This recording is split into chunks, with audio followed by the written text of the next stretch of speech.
Somewhere in the American countryside, there stands a mansion that was once the very symbol of the Gilded Age. The Vanderbilt family. A name that once meant power, wealth, and an elegance that nothing in America could rival. It began with one man, Cornelius Vanderbilt, a self-made titan who built an empire from railroads and steamships, and amassed a fortune so vast that historians still struggle to measure it.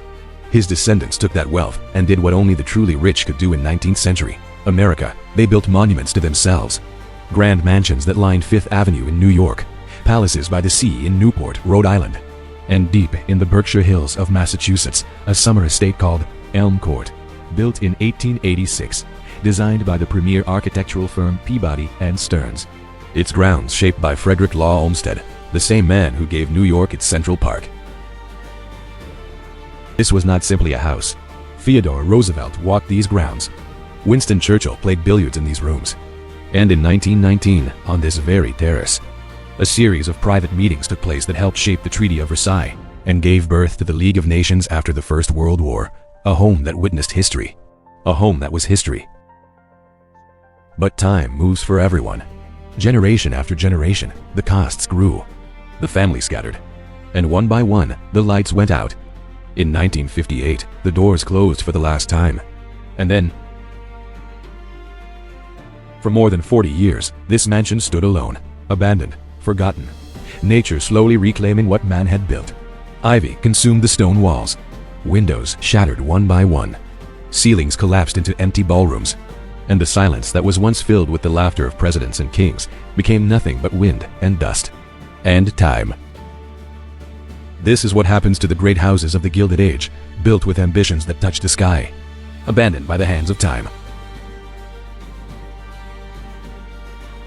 But some people believe that true greatness should not simply be left to die. That behind every cracked wall, behind every warped floor, behind every fallen chandelier, something worth saving still remains.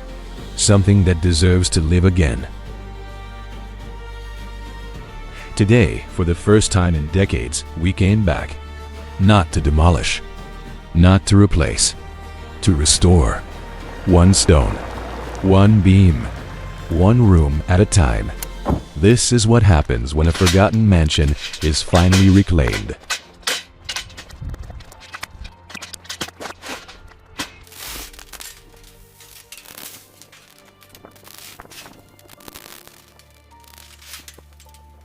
Watch your footing up there. All right.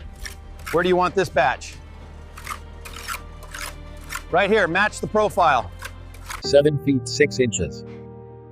Mark it there. Ready to set the next one.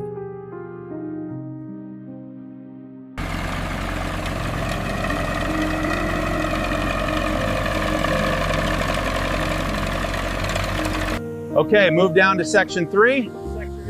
3, Roger that. Need more hose slack up here.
Heads up, pulling this section down.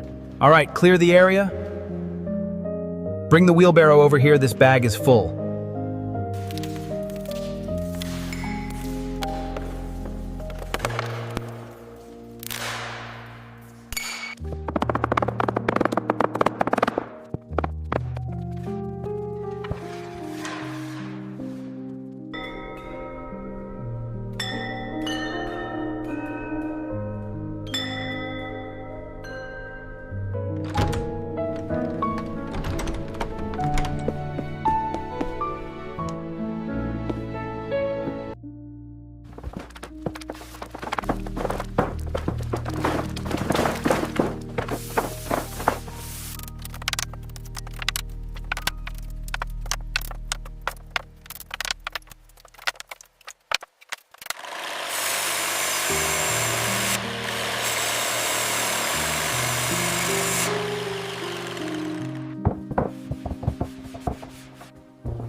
We actually finished it. The facade looks perfect. What a job, guys.